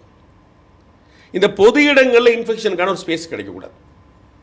நாம் சர்ச்சில் கொடுக்கக்கூடிய அப்பமோ ஒயினோ, கோவில்களில் கொடுக்கக்கூடிய தீர்த்தமோ ஒவ்வொருத்தருக்கும் 1000 பேர் கொடுக்குறோம். அப்போ அங்கே சளி காய்ச்சல் இருமல் இருந்தாலே அது வந்து அடுத்தவங்களுக்கு வந்துடும். இப்போ வந்து ஒரு தீர்த்தம் கொடுக்குறாரு ஒரு பட்டர், படக்குன்னு அதிலே வந்து இருமி கொடுத்தாருன்னு யாராக வாங்குவோமா? இவ்வளோதான் கணக்கு, வேற ஒன்றும் இல்லை. அது வந்து சுகாதாரம் தொடர்புடையதான ஒரு விஷயமே தவிர வேற ஒன்றும் கிடையாது. இந்த பக்கம் நீங்கள் யோசிக்கிறீங்க, ரைட்டு, நீங்கள் வந்து மதம் வந்து இப்படி பாகுபாடு பார்க்குதா ஆண் பெண். இராணுவத்தில் எந்த நாட்டில் எந்த தலைமை பதவியில் இருந்திருக்கிறாங்க? இப்போ தான் பெண்கள் வந்து நிற்கிறாங்க. அப்போ அது என்ன செய்யுது? என்ன அது வந்து இட் நீட்ஸ் ஃபிசிக்கல் பவர் இல்லையா சார்? அதாவது நம்ம அந்த காலம்லாம் மலை ஏறிடுச்சு. நீங்கள் நேருக்கு நேர் போய் குஸ்தி போட்டு சண்டை போட்டு ஆளை குத்தி கொண்டு அந்த சண்டெலாம் மலை ஏறிடுச்சு. அட்லீஸ்ட் ஃபார் 20 இயர்ஸாக நம்முடைய நீங்கள் ஆப்ரேஷன் சிந்தூரில் பார்த்தோம்ல, நீங்கள் ரஜௌரி பார்டரில் நின்று போய் சண்டை போட்டது அதுவுமே பீரங்கி வச்சு அடித்த ஒரு 10-20 பேர் தான். எல்லாம் ட்ரோனில் உட்கார்ந்த இடத்துல அடிச்சிட்டோம். நம்ம பார்க்குறோம், வர கம்ப்யூட்டர் தட்டி முடியும், 10 நிமிஷத்தில் வேலை முடியுது. நம்ம வந்து லாகூர்லேயும் இஸ்லாமாபாத்லேயும் மற்ற இடங்களையும் அடிக்கிறோம். அது அங்கே போய் அந்த மாதிரி சொல்கிறோம், நம்ம இங்கே உட்கார்ந்த இடத்துல அடிச்சிடும். போர் முறை மாறுது, அதனால் இந்த இடத்துல அலோவ் பண்ணுறாங்க. அதனால் இப்போ பெண்கள் அதிகரிக்கிறாங்க. உங்களுக்கு புரியுங்களா? அப்போ இது எல்லாமே உடல் ரீதியான சேலஞ்சஸுக்கு அதில் இருக்கக்கூடிய ஒரு அதை அண்டர்ஸ்டாண்ட் பண்ணிட்டு மாற்றப்பட்ட விஷயங்களே தவிர பின்தள்ளி வைக்கக்கூடிய விஷயங்கள். நீங்கள் இந்து மதத்தில் எந்த ஒரு விஷயமும் மனைவி இல்லாமல் தாய் இல்லாமல் செய்ய முடியாதுன்றான். உங்களுக்கு தெரியும், துறவு போனவர்கள் கூட, ஆதிசங்கரர்லேருந்து பட்டினத்தார்லேருந்து துறவு போனவர்கள் கூட அப்பா கிடையாது, அண்ணன் கிடையாது, தம்பி கிடையாது, அம்மா உண்டு. அம்மாவுக்கு அந்த மரியாதை கொடுத்து ஒருத்தர் துறவு அடைஞ்சிட்டாரு அப்படின்னு சொல்லி சொன்னால், ஒருத்தர் சங்கராச்சாரியர் ஆகிட்டார், ஆதீனம் ஆகிட்டாருன்னா அவருடைய பூர்வாசிரம தகப்பனார் கூட விழுந்து சேவிக்கணும். புரியுதுங்களா? முந்தைய ஜென்மத்தில் இல்லை, இந்த துறவுக்கு முன்னாடி பூர்வாசிரமம் துறவுக்கு முன்னாடி, இன்னைக்கு தான் துறவு எடுக்கிறாரு. துறவுக்கு முன்னாடி அவர் தான் தகப்பனார், துறவுக்கு பிறகு அவர் தான் தகப்பனார். ஆனால் இந்த இடத்துல தகப்பனார் ஸ்தானத்தை அவர் இழந்துடுறார். அவருடைய பிள்ளை இல்லை, அது கடவுளுடைய வாரிசு, அது வந்து குருமார் இடத்துல. அப்போ இது குருநாதர் ஆயிரார், ஜெகத்குருன்னு ஆயிரார். அப்போ அவரை கூட இவர் கும்பிடணும். அம்மாவுக்கு மட்டும்தான் அது கிடையாது. ஆனால் அந்த அம்மாவால் அந்த ஜெகத்குரு ஆக முடியும். இது நின்னதுக்கு அப்புறமா கூட ஆகலாம் இல்லை சார்? அந்த லேட்டர் ஸ்டேஜ் நான் உங்களுக்கு சொன்னேன், பெண்கள் துறவுல மாதா அமிர்தானந்தோடைய விஷயத்தை நான் சொன்னேன். அது வந்து ராமகிருஷ்ண படம் இருக்குது, சாரதா அம்பாள் மடம் இருக்குது. நீங்கள் உளுந்தூர்பேட்டையில் நீங்கள் பார்த்தீங்கன்னா சாரதா அம்பாள் ஆசிரமம் அவ்வளோ பெரிய ஆசிரமம் இருக்குது. நிறைய துறவிகள் குருநாதர்கள் இருக்காங்க, தபஸ்விகள் அங்கே இருக்கிறாங்க. நீங்கள் ஒரு நாள் வாய்ப்பு கிடைச்சா போய் பாருங்கள். மெயின் ரோட்லேயே உளுந்தூர்பேட்டையில், இங்கேருந்து சென்னையிலேருந்து திருச்சி போகிற வழியில் லெஃப்ட் சைடில் இருக்குது. மெயின் ரோட்லேயே சாரதா பெரிய பள்ளிக்கூடம் இருக்குது, ரெசிடென்ஷியல் ஸ்கூல் இருக்குது. அங்கே இருக்கக்கூடிய பெண்கள்லாம் தபஸ்வினிகள், அவங்கெல்லாம் குரு மாதாஜிகள் அங்கே இருக்கிறாங்க. அவ்வளவு சர்வீஸை ஒரு லெஃப்ட் ஹேண்டில் டீல் பண்ணிட்டு இருக்காங்க, அவ்வளோ சாதாரணமாக பண்ணிட்டு இருக்கிறாங்க. துறவிகள், மாதாஜிகள் அவங்க பண்ணிட்டு தான் இருக்கிறாங்க. யார் தடுத்தா? யார் இல்லைன்னு சொல்லுனா? இந்த வழக்கமாக இந்த குருநாதர்கள் ஆறு இல்லைன்னா ஏற்கனவே வந்து சிக்கலாக சொன்னேன், அவர்களாக வந்து யாருமே தடுக்க முடியாதே. ராமகிருஷ்ண பரமஹம்சர் பக்கத்தில் நம்ம வந்து சாரதாம்பளை பார்க்கலையா? ராமகிருஷ்ண பரமஹம்சரே சாரதாம்பளை கும்பிடலையா? அப்போ இது நீங்கள் பாரபட்சம்னே நீங்கள் பார்க்கக்கூடாதுன்னு நான் சொல்கிறேன். அவர்களுக்கு இருக்கக்கூடிய ஃபிசிக்கல் சேலஞ்சஸை அட்ரஸ் பண்ணுறாங்கன்னு புரிஞ்சுக்கணும். அதை அவர்களால் எதிர்கொள்ள முடியும். 50 பேர் இருக்கிறாங்க, 60 பேர் இருக்கிறாங்க, யார் தடுக்கிறா? அவங்க 50 பேர் இருக்கிறாங்க, ஸோ இன்னொருத்தர் பார்த்துக்க முடியும், என்ன பிரச்சனை? தாராளமாக செஞ்சுக்க முடியுமே. நீங்கள் சொன்னது போல் இந்த சைக்கிள் வந்து மெனோபாஸ் பீரியட் நின்ன பிறகு யார் தடுக்கிறா? இந்த உடல் வலி அப்படிங்கிறது, பிளட்டு வந்து வெளியேறதுங்கிறது அவர்களை வந்து ரொம்ப பெருசாக ஆட்டி படைக்கும் ஃபிசிக்கலாக. நீங்கள் பார்த்துருப்பீங்க, அந்த நேரம் பயங்கரமான மூட் ஸ்விங் இருக்கும். இது நான் சொல்கிற விஷயங்களை நீங்கள் சாதாரணமாக நீங்கள் டாக்டரை போய் கேட்டாலே தெரியும். இந்த பீரியடில் லேடிஸுக்கு வந்து பயங்கரமான மூட் ஸ்விங், சட்டுன்னு எரிஞ்சு விடுவாங்க. எந்த குறைபாடு கிடையாது, அதுதான் அந்த பாடி சைக்கிள்.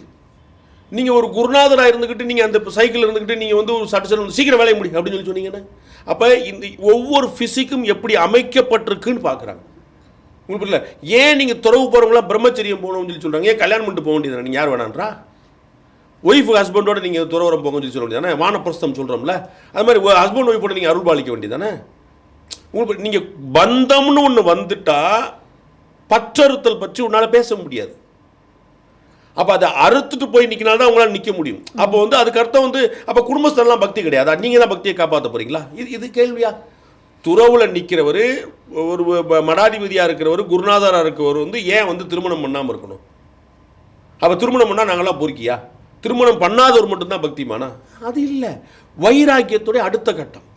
நீங்கள் 13 வயசில் ஒருத்தர் குருநாதராக மாறுறாருன்னா அவர் தபஸ்வியாக தன்னை வருத்தி ரெடியாகிறார். அப்போ உடம்பை ஃபுல்லாக ரெடி பண்ணிட்டு வர அந்த வைராக்கியம் நம்மகிட்ட கிடையாது. அப்போ அதனால வந்து குடும்பஸ்தர் வேண்டாம்ப்பா, நீ வந்து ஒரு சன்னியாசியாக வந்து நில்லு, ஒரு துறவோட வந்து நில்லு. அப்போ இதுக்கு அர்த்தம் வந்து இன்னொருத்தரை இழிவுபடுத்துவதல்ல. பெண்கள் அந்த இடத்துல ஆகலைன்னா பெண்களை இழிவுபடுத்துறாங்க. தாய்க்கு மட்டும் அந்த பாகுபாடு கிடையாது. தாய் துறவர் தான் கூட கடைசி வரைக்கும் தாயாக இருக்கிறாள்னு சொன்னால் அது பெருமையா அது சிறுமையான? ரமண மகரிஷி கூட அவங்க அம்மா கூடவே இருந்தாங்க கடைசி. எல்லாருமே நான் தான் உங்களுக்கு பட்டினத்தார் சொன்னேன், ஆதிசங்கர சொன்னேன், எல்லாருக்குமே சொன்னேன். அவங்க வந்து நின்னாங்க, அம்மாக்காக வந்து நின்னாங்க. அவங்களுடைய அத்தனையுமே அவங்க பாடல்கள்லேருந்து அத்தனையுமே வந்து உருக்கக்கூடிய விஷயங்கள். அம்மா உலகத்தை துறந்தேன்னு சொன்னவங்களுடைய அம்மா பற்றிய அந்த உருக்கம் வந்து சாதாரணமான விஷயம் இல்லை. அது நீங்கள் படித்தா அவங்களுக்கு அது தெரியும். எளிமையான பாயிண்ட் என்ன, அந்த உறவு அறுக்க முடியாத உறவு, அது எக்ஸம்ஷன், அது தனி ஸ்பெஷல். அதை நீங்கள் விதிவிலக்கு அதை வந்து ஒரு புறக்கணிப்பாக பார்த்துட்டீங்கன்னா பதில் இல்லைங்கிறது தான் பாயிண்ட். ஒரு தானம் கூட மனைவியின் சம்மதம் இல்லாமல் பண்ணால் செல்லாதுன்ற இன்னும் அதில் ஏன்? அவள் தான் ப்ராப்பர்ட்டி, முதல்ல பேசணும், அவள் தான் லக்ஷ்மி, அவள் தான் அசட்டுக்கு ஓனர். அப்போ அவள் சம்மதிச்சாதான், அவள் கையிலிருந்து தார வார்த்தை கொடுத்தா தான் அது செல்லுன்ற. மனைவியோடைய சம்மதம் இல்லாமல் ஒரு தானம் செல்லாதுன்னு தத்துவம் சொல்லுது. உங்களுக்கு என்ன பாகுபாடு இருக்கும்? நம்ம வந்து ஏன் ஏற்கனவே சொன்ன உமையொரு பாகன்லேருந்து லக்ஷ்மி நாராயணன் எல்லாமே சரி பாதி சரி பாதி. உமையொரு பாகன்னு ஆளுக்கு பாதி ஆள் சரி பாதி ஒரு தெய்வம் முடி வச்சது வந்து ஒரு தவறான சிந்தனையாக இருக்குன்னு நினைக்கிறீங்களா? லக்ஷ்மி நாராயணன் ரெண்டுமே உள்ள அப்படிங்கிறது வந்து ஒன்றுக்குள்ளே ஒன்றுங்கிறது ஒரு சரியில்லாத சிந்தனை நினைக்கிறீங்களா? அது பாகுபாடான சிந்தனை நினைக்கிறீங்களா? இன்னும் சொல்லப்போனால் பல சந்தர்ப்பங்களில் வந்து தாயாரை மட்டுமே சேவிச்சு போனால் போது தாயார் வந்து நம்மகிட்ட வந்து காப்பாற்றி விட்டுருவா அப்படின்னு சொல்லிட்டு எங்களை மாதிரி நிறைய பேர் இருக்கும். எங்கள் அம்மாட்ட நாங்கள் பிடிச்சிட்டு எங்கள் அம்மா வந்து அப்பாட்ட காப்பாற்றி விட்டுருவா அப்படின்னு நாங்கள் 100 பேர் நினச்சிருக்கோம். அப்போ வந்து அதுதான் வந்து அந்த ஒரு விமனுக்கான பவர். அதில் வந்து உங்களுக்கு என்ன குறை? திருப்பாவை நீங்கள் பார்த்துருக்கீங்க, அந்த நோன்பு முழுக்க முழுக்க அவள் தான் கொண்டு வந்து இனிஷியேட் பண்ணி வைக்கிறான். ஊரே எதுகுலமாக மாறி நிற்குது. அது பெண்களுடைய வைராக்கியத்தான் சார். இது எங்கே புறக்கணிப்பு? நீ வரக்கூடாது, நீ போகக்கூடாது, நீ செய்யக்கூடாது, எங்கே தடுக்கப்படுது? நாளை நம்மிலிருந்து ஒரு பெண் ஒரு துறவியாக வந்தால் இன்னைக்கு இந்த சம்பவம் எங்கேயா தடுத்துருக்கா? நீங்கள் வரக்கூடாது தடுத்துருக்கான்னு கேட்குறேன். எங்கேயா அப்படி சம்பவம் கேள்விப்பட்டிருக்கீங்களான்னு கேட்குறேன். இந்த பீடாதிபதிகள்ங்கிறதுக்கு அதற்கு ஒரு புரோட்டோக்கால் இருக்குது. நீங்கள் ஆகம விதிப்படி இருக்கக்கூடிய கோயில்கள் மாதிரி தான்.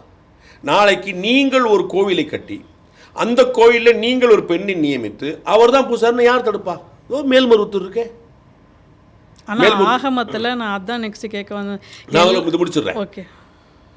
மேல்மருவத்தூர் கோயிலில் எல்லா பெண்களும் அனுமதிக்கப்படுறாங்க, யாரும் கேட்டதில்லை. நான் நினைக்கிறேன் அவர்களாகவே வரமாட்டாங்க அந்த பீரியடில், நான் நினைக்கிறேன், நான் புரிந்து கொள்வது. ஆனால் தடையே கிடையாது. பூஜை பண்ணி எல்லா வயது பெண்களும் வந்து நிற்கிறாங்க. சபரிமலையில் அனுமதி கிடையாது. எந்த வயது பெண்கள் இருக்கணும்? யாரும் நைஷ்டிக பிரம்மச்சாரி. இவ்வளோதான் தத்துவம். அப்போ இந்த கோயில் அனுமதி இருக்குது, அந்த கோயில் அனுமதி இல்லை. ஏன்? அந்த கோயில் அந்த ஆகம விதிப்படி அமைக்கப்பட்டது. நான் பிடிஎஸ் படித்த டென்டல் டாக்டர். அப்போ என்னுடைய அளவில் தான் நான் ட்ரீட்மெண்ட் பண்ண முடியும். பல்லுக்கு இருக்கிறதாப்பா கண்ணுக்கும் அப்படின்னு நான் பல்லு மாதிரியே தெரிஞ்சு ஆப்தமாலஜியில் போய் நம்ம கண்ணை போய் நோன்னு நினச்சிக்கோங்க, மே கோராம். இதற்கான ஆகமம்னா வேற ஒன்றும் இல்லை, ரூல் வேற ஒன்றும் இல்லை. இதற்கான ஆகமம் வேற, இதற்கான ஆகமம் வேறு. இவ்வளோதான். நீங்கள் அப்போ ஆகமப்படி அப்படியா? நான் தான் உங்களுக்கு சொல்கிறேன், சாரதாசிரமத்தை சொல்கிறேன். சாரதா ஆசிரமம் வந்து இந்த வைகானச சம்பிரதாயத்தின்படியோ ஆதிசைவ சம்பிரதாயத்தின்படியோ இங்கே இருக்கக்கூடிய மகுடாமகம் பற்றியோ இந்த ஆகமங்கள் எப்படி வந்ததாம அதில் அவர்கள் பெரும் ஆசிரமாக உலகத்தில் பெரும் விஷயமாக வந்து நிற்கிறாங்க. இஸ்கான் நிற்குது, உலகத்தின் பெரும் மடமாக வந்து நிற்குது. அங்கே இந்த மாதிரி எந்த தடையும் இல்லையே, அவங்களா பண்ணிட்டு இருக்காங்க. அப்போ அவர்கள் ஒரு அது ஸ்ரீ பிரபுபாதா ஒரு விஷயத்தை சம்பிரதாயத்தை உருவாக்குறார், அவரெல்லாம் ஃபாலோ பண்ணுறாங்க. நார்த்தில் இஃப் ஐம் நாட் ராங் நம்முடைய இப்போ வந்திருக்கக்கூடிய அயோத்தி ராமர் கோயில் ராமானந்த சம்பிரதாயம்னு சொல்கிறாங்க. அதை ஃபாலோ பண்ணுறாங்க. நாம் ராமானுஜ சம்பிரதாயத்தை ஃபாலோ பண்ணுறோம். நம்ம அப்போ எந்த சம்பிரதாயத்தை ஃபாலோ பண்ணுறீங்க, எந்த ஆகமத்தை ஃபாலோ பண்ணுறீங்கிறது ரூல் மாறும். நான் உங்களுக்கு பல முறை சொல்லியிருக்கிறேன். ஒரு ஜாதி இருக்குது, ஒரு சமுதாயம் இருக்குது, நாடார் இருக்கிறாங்கன்னு வச்சுக்கோங்க. தஞ்சாவூர் நாடார் வேறு மாதிரி பண்ணுறாங்க, தூத்துக்குடி நாடார் வேறு மாதிரி பண்ணுறாங்க. கல்யாணத்துலேருந்து கர்மாதிலேருந்து நல்லது பண்ணும். இப்போ 2 பேரும் நாடார் தானே. அப்போ இடத்துக்கு இடம் மாறுபடுது, காலம் தேசம் வர்த்தமானம். உங்களுக்கு புரியுங்களா? அந்த எந்த நேரத்துக்கு ஏற்ற மாதிரி, எந்த இடம் அதுக்கு ஏற்ற மாதிரி. அப்போ இதில் எங்கே மாறுது? அப்போ அவர்கள் ஒரு புது ஆகமத்தை உருவாக்குறாங்க, புது வழிமுறை, சந்தோஷமாக செய்யலாம். நான் உங்களுக்கு நாம் ஒரு கோயிலை கட்டி, நாம் இப்போ சத்குரு ஜக்கி வாசுதேவ் அங்கே இதில் ஈஷாய வாமயத்தில் பண்ணிட்டு இருக்காரு. பெண்கள் சக்திக்கு பூஜை பண்ணுறாங்க. அங்கே பூசாரியாக பெண்கள் தான் இருக்கிறாங்க. யார் தடுக்க? இந்த மாதிரியான பீரியடில் வேறு வேறு பூசாரி வருவாங்கன்னு நினைக்கிறேன். யார் தடுக்கிறா? அப்போ நான் ஒரு சம்பிரதாயத்தை உருவாக்குறேன், யார் தடுக்கிறாங்க? ஹிந்து மதம் மாதிரி சுதந்திரமான ஒரு மதம் கிடையாது. பெண்கள் ஆண்கள்ங்கிற பாகுபாடு இந்த மடங்கள், இந்த பீடாதிபதிகள், இந்த ஆதீனங்கள் அங்கே ஒரு சம்பிரதாயத்தை வைக்கிறாங்க. உங்களுக்கு புரியுங்களா? நீங்கள் பிராமணர்கள் தான் நிற்கிறாங்கன்னு எங்கே சொல்லுவீங்க? ஐயங்கார் தான் இருக்கிறாங்க அப்படின்னு சொல்லிட்டு நீங்கள் ஜீயர்களுக்கு சொல்லுவீங்க. ஐயர்கள் தான் இருக்கிறாங்க அப்படின்னு சொல்லிட்டு நீங்கள் சங்கரமடம் சொல்லுவீங்க. ஆதீனங்கள் பூரா பிள்ளைமார் தானே இருக்கிறாங்க. அங்கே ஐயர் இல்லையே. எந்த ஆதீன கருத்தராவது ஐயராக இருக்கிறாரா, ஐயங்காராக இருக்கிறாரா? நாளைக்கு ஏன் நீங்கள் இவ பாருங்கள், நீங்கள் ஐயா வைகுண்டர் வழி 90 ஐயா வைகுண்டர் எல்லோருக்கும் பொதுவானவர், எல்லா மதங்களையும் போல, எல்லா மடங்களையும் போல. ஜீயரும் எல்லாருக்கும் பொதுவானவர் தான், சங்கராச்சாரியர் எல்லாத்துக்கும் பொதுவானவர் தான், ஆதீனங்கள் எல்லாத்துக்கும் பொதுவானது தான். அதே போல் ஐயா வைகுண்டர் எல்லாத்துக்கும் பொதுவானது. ஆனால் 99% ஐயா வைகுண்டரை ஃபாலோ பண்ணுறவங்க நாடார்களாக இருக்கிறாங்க. இப்போ அது அவங்களுக்கான சொல்லிடுவீங்களா? நான் பிறப்பில் பிராமணன், ஆதீனங்களையோ சைவ மடங்களையோ சங்கராச்சாரியார்களையோ ஜீரசாமிகளை பார்த்தா சாஷ்டாங்கமாக விழுந்து கும்பிட்றேன். அந்த ஸ்தானம், அந்த பீடம், அவர்களுடைய தபஸ், அதற்கான மரியாதை. அது நீங்கள் என்ன ஜாதி? நீங்கள் தபஸ்விகள்கிட்ட நீங்கள் இதை பார்த்துருவீங்களா? அப்போ இது ஆணா பெண்ணா ஜாதியா இல்லை. நாளைக்கு நீங்கள் ஒன்று கிரியேட் பண்ணிட்டா தாராளம் பண்ணலாம், எல்லாரும் மதிக்கலாம். அதற்கு ஒரு சத்யசாய் பாபா என்ன ஜாதி, என்ன மதம், என்ன ஒரு தெலுங்கில் தான் பேசிகிட்டு இருந்தார். புட்டபர்த்தி பாபா தெலுங்கில் தான், அவருடைய பிரவச்சனங்களே தெலுங்கில் தான் இருக்கும். உங்களுக்கு தெலுங்கு தெரியாட்டி என்ன செய்வீங்க? அவர் என்ன ஜாதின்னு நீங்கள் பார்த்தீங்க? அவர் ஒரு புது சம்பிரதாயத்தை உருவாக்கி வச்சுருந்தாரு. அவர் எந்த சம்பிரதாயத்தை ஃபாலோ பண்ணார், எந்த ஆகமத்தை ஃபாலோ பண்ணார்? உங்களுக்கு புரியுங்களா? அப்போ இந்த ஆகமம்னு ஒன்று வச்சு அதில் ஃபாலோ பண்ணால் நீங்கள் அதில் தான் ஃபாலோ பண்ணணும். உங்களுக்கு வேறு ஆகமத்துக்கு சந்தோஷமாக வச்சுக்க, யாரும் தடையே கிடையாது. நான் ஆகமத்தை ஃபாலோ பண்ணக்கூடாது, நான் சொல்கிற மாதிரி ஃபாலோ பண்ணால் அதுதான் அத்துமீறல், உள்நுழைதல். என்னுடைய ஆகம வழிபாட்டில் நீங்கள் தலையிட முடியாது, உங்களுடைய வழிபாட்டில் நான் தலையிட முடியாது. அப்போ அந்த ஆகமத்தில் பெண்கள் போய் கருவறைக்குள்ளே போய் இப்போ பூஜை பண்ணக்கூடாதுன்னு சொன்னது நீங்கள் சொன்ன அந்த ரீசனுக்காக தானா? Just to get clarified sir. அதாங்க, இதே ஆகமம் எனக்கு அதை பற்றின பெரிய ஞானம் இல்லை, அவ்வளோ டீட்டெயிலாக தெரிஞ்சு சொல்கிறதுக்கு. ஏன்னா எல்லா ஜாதியும் அர்ச்சகர் ஆகலான்னு கேட்டவங்க கூட பெண்கள் ஆகலான்னு கேட்கலையே. எல்லா ஜாதியும் அர்ச்சகராக இருக்கிறாங்கன்னு சொல்கிறேன். அது இருக்கிறாங்க, பட் அவங்க ஆகலாம்னு சொல்ல, இருக்கிறாங்கன்னு சொல்கிறேன். நீங்கள் சாதாரணமாக மேல்மலையனூர் போங்க, இங்கே நம்ம பாடிகார்டு முனீஸ்வரர் போங்க, தமிழ்நாடு இருக்கங்குடி மாரியம்மன் போங்க, பல ஏன் சொல்லியிருக்காங்க. மகாபெரிவாருடைய குலதெய்வமே யாரோ ஒரு பிராமணர் அல்லாதவர் தான் அந்த கோயிலுக்கு பூசாரி பண்ணுவாங்க, அவர் தான் அது குலதெய்வம் சொல்லுவாங்க. இது மாதிரி நான் 1000 கிராம பூசாரிகள் பேரவைன்னு சொல்லிட்டு விஸ்வ இந்து பரிஷத்தில் பெருசாக பண்ணிருக்காங்க. திரு கோபால்ஜி அவர்கள் பண்ணிக்கிட்டு இருக்கிறாங்க. அதில் ஒருத்தர் கூட பிராமணர் கிடையாது, ஒருத்தர் கூட சொல்ல முடியாது, 90% பிராமணர் கிடையாது. அப்போ அவங்க பூசாரி இல்லையா? விழுந்து கும்பிட்டு சாமி கும்பிட்றோமே, விபூதி வாங்குறோமே, பொட்டு வாங்குறோமே, அப்போ அதில் என்ன இருக்குது உங்களுக்கு? அப்போ இது அனைத்து அஞ்சோடனே அவர்களுடைய அந்த வழிபாட்டு முறை அதுவாக இருக்கிறது. அப்போ இங்கே ஜாதி பாகுபாடு இருக்கான்னா கேள்வி கிடையாது. பெண்களுக்கு நான் அறிந்த வகையில் இந்த காரணம் தவிர வேறு ஒன்றும் இல்லை. வேறு காரணங்கள் இருக்கலாம், அவ்வளோ ஞானம் எனக்கு இல்லை. ஓகே, இந்த ராமர் பற்றி கூட நம்ம பேசிகிட்டு இருந்தோம் சார். ஏக பத்தினி விரதர் அப்படின்னு அவருக்கு அவ்வளோ ஸ்பெஷலாக இது பண்ணி எல்லாம் பண்ணுறோம். ஆனால் தீக்குளிச்சு ப்ரூவ் பண்ணது அதை ப்ரூவ் பண்ணது சீதை. அவங்களுக்கு அந்த பொசிஷன் நம்ம ஏன் கொடுக்கல சார்? ஏக பத்னி விரதர் அப்படின்னு அவருக்கு ஏன் சொன்னோம் அப்படின்னா, இந்தியாவில் இருக்கக்கூடிய 140 கோடி பேரில் ஒரு ஒரு 60 கோடி குடும்பம் வச்சுக்கோங்களேன், ஒரு 60 கோடி குடும்பம் வச்சுக்கிட்டிங்கன்னா, 60 கோடி குடும்பம் 59 கோடி மக்கள் ஏகபத்தினியாக தான் இருப்பாங்க, ஏகபத்தினி விரதராக தான் இருப்பாங்க. எல்லோரும் 7 கல்யாணம் பண்ணிக்கல, ரைட்? அப்போ ஏன் நம்ம எல்லாருமே ஏகபத்தினி விரதர்னு பெருமை பேசிக்கல? இங்கே எல்லாருமே ஏகபத்தினி விரதராக தான் இருக்கிறாங்க. அவர் இருக்கிறாரு, நானும் இருக்கிறேன், நீங்களும் இருக்கீங்க. அப்போ ஏகபத்தினி விரதம் ஒரு காம்ப்ளிமெண்ட் கிடையாது. ஓகே, தசரதருடைய பையன் அந்த யுகத்தில் பின்னாடியும் முன்னாடியும் 1000 பேர் 1000 மனைவியோடு இருக்கும்போது இவர் ஒரே மனைவியோடு இருந்தாருங்கனால தான் அது விசேஷம். உங்களுக்கு புரியுங்களா? நான் குடும்பஸ்தனாக இருக்கிறேன், 3 வேளை சாப்பிடணும்னு நினைக்கிறேன், ஊர் சுற்றணும்னு நினைக்கிறேன் அப்படின்னு நினைக்கிறேன். அதெல்லாம் இல்லாமல் ஒருத்தர் தபஸ்வியாக இருக்கிறான்னு அவர் காலில் விழுந்து சேவிக்கிறேன்ப்பா, என்னால் முடியலையே உன்னால் முடியுது அப்படின்னு தபஸ்வியாக இருக்கிறான். அவன் 1000 முண்டாட்டி வச்சுருக்கான், 2000 முண்டாட்டி வச்சுருக்கான், அதுலேருந்து சட்டப்படி குற்றமாக இல்லை. உங்களுக்கு தெரிஞ்சிருக்கும்னு நினைக்கிறேன், வெள்ளையர்கள் வந்த பிறகு தான் ஹிந்துக்கள் ஒரு திருமணத்துக்கு மேலே பண்ணக்கூடாதுங்கிற சட்டமே வந்துச்சு. சட்டம், அதற்கு முன்னாடி சட்டம் கிடையாது. எல்லாருக்கும் எத்தனை மனைவினாலும் இருக்கலாங்கிறது தான் இதற்கு முன்னாடி இருந்துச்சு, அப்பயே இருந்துச்சு. அது வந்து இஸ்லாமியர்கள்ட்டையும் இருந்துச்சு, கிறிஸ்தவர்கள்ட்ட இருந்துச்சு, ஹிந்துக்கள்கிட்டையும் இருந்துச்சு. சிவில் சட்டத்தில் ஹிந்துக்கள் வந்து ஒரு மனைவி ஒரு கணவன் அப்படின்னு சட்டம் சொல்லிடுச்சு. அதற்கு பிறகு தான் இன்றைக்கி நம்ம கிரைமாக பார்க்குற பழக்கம் வச்சிருக்கோம். நீங்கள் வரலாறு நெடுக எடுத்து பார்த்தீங்கன்னா முருகன் வச்சுக்கோங்க, கண்ணன் வச்சுக்கோங்க, நீங்கள் வந்து இன்னும் நம்முடைய பல சாமிகள் வச்சுக்கோங்க, பல ஆற்று முன்னோர்கள் பார்த்துக்கோங்க, எல்லாம் 2 மனைவி 3 மனைவி 4 மனைவி சாதாரணமாக இருந்திருக்கிறாங்க. அதற்கு அர்த்தம் வந்து குற்றம் இல்லை. ஏன்னா அன்றைக்கி அது குற்றமாகவே இல்லை. சட்டம் தான் இன்றைக்கி கொண்டு வந்து, அது பிரிட்டிஷ் பீரியட் வந்த பிறகு தான் வந்துச்சு. அது இந்துக்களுக்கு மட்டும்தான் வந்துச்சு, அதனால் மாற்றி பார்த்தாங்க. அப்போ அன்னைக்கு பலதார மனம் வந்து ஏற்கப்பட்டது, மனதார ஏற்கப்பட்ட போதே ஏகபத்தினி விரதனாக இருந்தாருங்கனால அவருக்கு வந்து அவர் பெரிய, அதனால தான் அது செலிப்ரேட் பண்ணப்படுது. இல்லாட்டி ஏகபத்தினி விரதங்கிறது இன்றைக்கி எல்லாரும் தான் ஏகபத்தினி விரதம். ஏன் இன்றைக்கி செலிப்ரேட் பண்ணல? அப்போ அன்றைக்கே செலிப்ரேட் பண்ணப்பட்டதுன்னா அன்றைக்கி யாருமே ஏகபத்தினி விரதனா இல்லை, அப்போ வந்தாருங்கன்னா ரேரஸ்ட் ஆஃப் த ரேர். அதனால சீதை வந்து தீக்குளிச்சா ரொம்ப பழைய இது இருந்தாலும் நான் அதை சொல்கிறேன், முயற்சி பண்ணி சொல்கிறேன். சீதை வந்து தீக்குளிச்சு நிரூபிக்கணுமா அப்படிங்கிறது சீதைக்காக இல்லை. சீதைக்கும் ராமனுக்குமான காதலை, சீதையுடைய கற்பை ராமன் சந்தேகிப்பான் நினைக்கிறது மாதிரியான ஒரு அபத்தம் உலகத்தில் இருக்க முடியாது. ராமன் சீதை மீது வைத்திருந்த உயிர் வந்து வேறு. ராமர் தற்கொலை பண்ண போகிறேன்னு சொல்கிறார். உங்களுக்கு கேள்விப்பட்டிருக்கீங்களா எங்கேயாவது? சீதையை கடத்திட்டு போயிட்டாங்க, சீதை இல்லை, இனிமே நான் வாழ்ந்துன்னு செய்வேன்னு ராமர் சூசைட் பண்ணுறத பற்றி பேசுகிறார். அவரா தன்னுடைய மனைவியோட கற்பை சந்தேகிப்பார்னு நினைக்கிறீங்க? நல்ல வேடா போய் தொலைஞ்சதில்லை, இன்றைக்கி பொண்டாட்டி பார்த்து சொல்லுவான் ஒருத்தனும், ஐயோ அவள் இல்லாமல் நான் எப்படி வாழ்வேன்றான். யார் அந்த சீதை? ராமர் இருக்கும் இடமே அயோத்தின்னு வந்த சீதை. 14 வருஷம் காட்டுக்கு போன்னு சொன்னது ராமனை தானே, சீதையே இல்லையே. ராமன் தான் நாடாளக்கூடாது, காடாளணும். சீதை எதுக்கு வந்த? வாலண்டியரால் வந்தா. அப்புறம் அவளுக்கு என்ன கணக்கு வந்து நிற்கும்? அப்போ சீதையோட கற்பை சந்தேகப்பட்டு இல்லை. பிற்காலத்தில் நீங்கள் பார்த்துருப்பீங்க ட்ராமாவில், சீசரின் மனைவி சந்தேகத்துக்கு அப்பாற்பட்டவள். கேட்டுருக்கீங்களா? ஏன்? அப்போ இந்த மேல்மட்ட குடும்பம், ராஜாவுடைய குடும்பம், யாரோ கீழே 4 பேர் பேசிடக்கூடாது. அது வந்து சந்தேகத்துக்கு அப்பாற்பட்டது, ராஜாவோட சந்தேகத்துக்கு இல்லை. ஊரில் ஒருத்தன் கூட நாக்கு மேலே பல்ல போட்டு பேசிடக்கூடாது.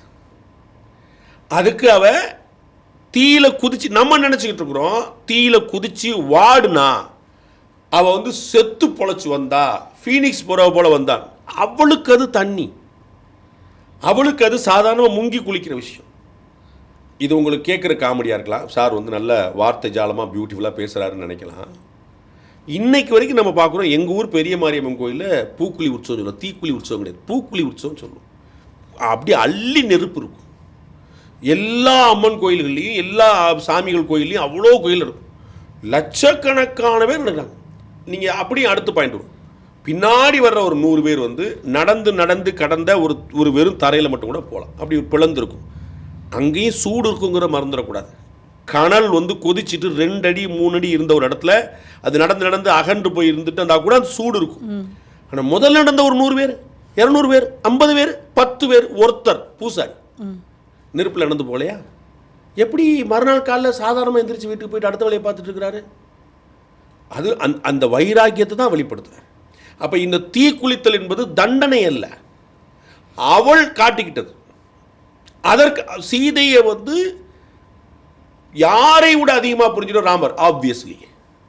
அதனால சாதாரணமாக அந்த நிகழ்வை கடந்து போறாரு, உலகத்துக்கு காட்டுறதுக்காக, அவளுக்கு காட்டுறதுக்காக. ராமரும் சீதையும் லக்ஷ்மணரும் அந்த ஒட்டுமொத்த குடும்பமும் அவதாரம். புரியுங்களா? அவங்க வந்து ராமர்கிட்ட என்ன விசேஷம், கிருஷ்ணர்கிட்ட இல்லாத விசேஷம் ராமர்கிட்ட என்ன? கிருஷ்ணர் வந்து தான் அவதாரம்னு எல்லா இடத்துலையும் காட்டிகிட்டே இருப்பார். இத்தினூண்டு குழந்தையா இருந்து பால் குடிச்சு ஒரு பிசாசை காலி பண்ணி விடுவார், பூதகையை காலி பண்ணி விட்டுருவார். இத்தினூண்டு குழந்தை எட்டி உதைக்கும் ஒரு வண்டி உடஞ்சி போகும். கற்பனை பண்ண முடியுமா? ப்ராக்டிக்கலாக இன்னைக்கு காலை வச்சு யோசிச்சு பாருங்க, இன்னைக்கு காலத்து. ஆனால் அந்த யுகத்திலேயே ராமர் மனிதனாகவே இருந்தார். ஒரு பார்வை அப்படி விஸ்வரூபம் எடுத்துக்காட்டு கிருஷ்ணர் காட்டுறார். போர்க்களத்தில் காட்டார். நான் யார் தெரியுமாடான்றார். ராமர் காட்டவே இல்லை. இடையில பல இடங்களில் வந்து ராமா நீ இப்படி இப்படி இப்படி ஒன்றுமே தெரியாத மாதிரி உட்காந்துருக்கியடா அப்படின்னு ரிஷிகள்லாம் சொல்ல அவங்களுக்கு தெரியுது. அவர் பார்த்து அவர் வந்து நான் வந்து உங்களுடைய பிள்ளை தானே, நான் ஒரு சாதாரண ஆள் தானே அப்படின்றார். எங்கேயுமே தன்னை மனுஷரை தாண்டி காட்டிக்கல. அப்படித்தான் ஒரு சத்திரியனாக மட்டுமே, ஒரு ராஜாவாக மட்டுமே இருக்கிறார்.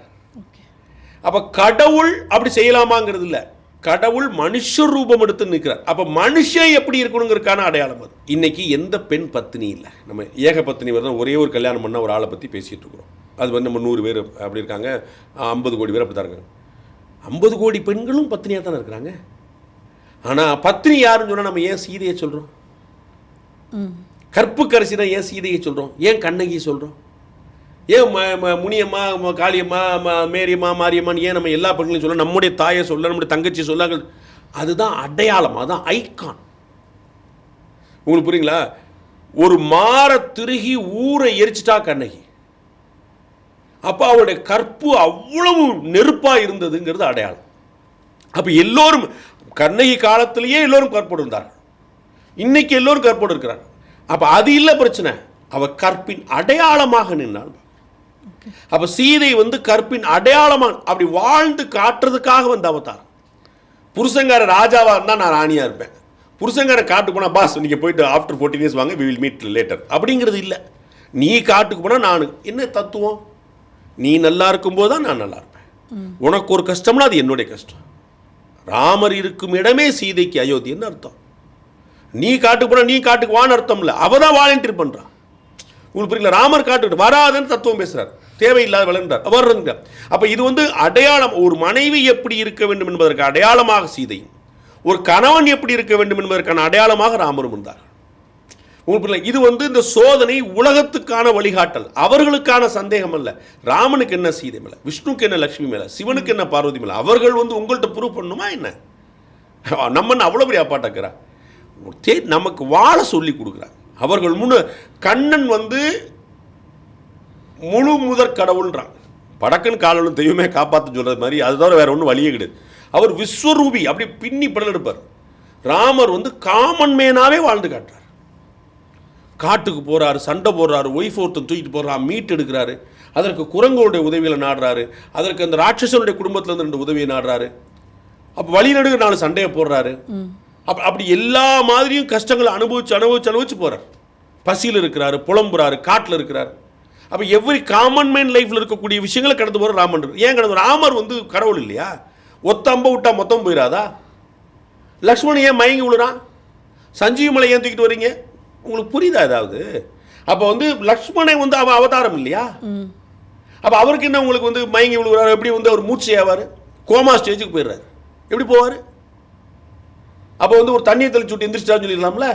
ஏன் மூலிகையை மருந்தை கொண்டு வந்து காப்பாற்றுறாங்கன்னா ட்ரீட்மெண்ட் தானே பண்ணுறீங்க. அவருக்கு என்ன ட்ரீட்மெண்ட் வேண்டி கிடக்கு? ராமர் தண்ணி தெளிச்சார், ஜட்டு எந்திரிச்சாருன்னு வரலாம்ல? அப்போ ஒரு மனிதனாகவே வாழ்ந்து காட்டியவர் ராமன்.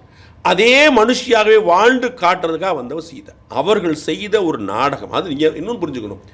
கடவுளை கடவுளாக பார்க்க வேண்டும், மனிதர்களை மனிதர்களாக பார்க்கணும்.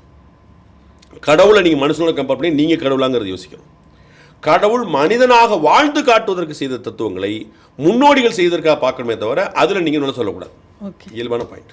ஏன்னா இந்த செஷனே எதுக்கு எடுத்துட்டோம்னா, இந்த தலைமுறைக்கு வந்து ஆஸ் யூஷுவல் எல்லா மாதிரி சனாதன தர்மம் ஹிந்துயிசமில் வந்து பெண்களை வந்து இதுவாக பார்க்குறாங்க அப்படின்னு ஒரு ஜென்ரலாக ஒரு தாட் இருக்குது சார். அது கிளாரிஃபை பண்ணுறதுக்காக தான் பண்ணோம். ஸோ நம்ம கன்க்ளூஷனாக ஈக்குவல் இல்லை, ஒரு படி மேலவாகவே சனாதன தர்மத்தில் பெண்களுக்கு அந்த இது இடம் கொடுக்கப்பட்டிருக்கு அப்படின்னு எடுத்துக்கலாமா? Without any doubt. நம்ம வந்து சனாதனத்துக்குன்னே 2 கிளாஸ் நடத்தியிருக்கோம் நம்ம சாணக்கியா சார்பாக. அடுத்த கிளாஸ் நடக்கும்போது விருப்பம் உள்ளவர்கள் தெரிஞ்சுக்கலாம், வந்துக்கலாம். அதில் வந்து பெண்களுக்கு எவ்வளோ முன்னுரிமை கொடுக்கப்பட்டிருக்கு, சொத்துரிமை கொடுக்கப்பட்டிருக்கு. இன்றைக்கும் கூட நீங்கள் கன்னியாகுமரி பக்கத்தில் பார்த்தீங்கன்னா தாய் வழி உறவு தான், மருமக்க தாயம்னு சொல்லுவாங்க. அப்படி தான் எல்லா இடத்துலையுமே இருந்துச்சு. பிறகு காலப்போக்கில் இன்னும் சொல்ல போனால் வெள்ளையர்களுக்கு பிறகு முகலாயர்களுக்கு பிறகு மாறின விஷயங்கள் தான் இதெல்லாம். நீங்கள் வந்து நம்ம மாதா பிதா குரு தெய்வம், மாதாவில் தான் நம்ம ஆரம்பிச்சிருக்கோம். அன்னையும் பிதாவும் முன்னறி தெய்வம், தமிழ்லேயே தான் சொல்லியிருக்கோம். உங்களுக்கு இந்த மாதா பிதான்னு போல் அன்னையின் தமிழில், சான்ஸ்கிரிட்டில், ஹிந்தியில் எல்லா இடத்துலையும் அம்மா தான், பெண் தான் முன்னாடி. அதில் எந்த செகண்டாரும் கிடையாது. பிறகு வந்து வெள்ளையர்கள் ஆட்சியில் மேல் டாமினன்ட் சொசைட்டி. உங்களுக்கு தெரிஞ்சிருக்கும். ஒரு வருடம் நிறுத்துகிறேன்.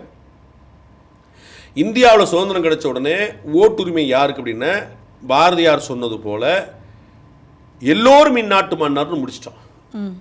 ஒரே நாளில் எல்லாருக்கும், நரிக்குறவருக்கும் கோடீஸ்வரருக்கும் ஆணுக்கும் பெண்ணுக்கும் எல்லாருக்கும் உண்டு. சோகால்டு உலகத்துக்கு நாகரிகத்தை கற்றுக் கொடுத்த பிரிட்டிஷ் பீரியட்லேயே அவனுக்கு வந்து ஓட்டு வந்து பெண்களுக்கு பின்னாடி தான் கொடுத்தாங்க. வாகனம் ஓட்டும் உரிமை பெண்கள் பல நாடுகளில் 10 வருஷத்துக்கு முன்னாடி தான் பெற்றிருக்காங்க.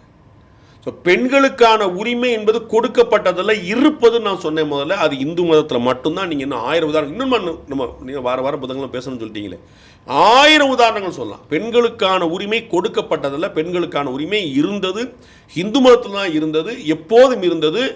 காலப்போக்கில் மாறி இருக்கு. அதற்கு காலப்போக்கை குறை சொல்லணும், மீண்டும் கொண்டு வரணும், மீட்டு கொண்டு வரணுமே தவிர இந்த மதம், இந்த சனாதனம் பெண்களுக்கு எதிராக ஒருபோதும் நின்றதில்லை. பெண்கள் வழிதான் நின்றிருக்கு.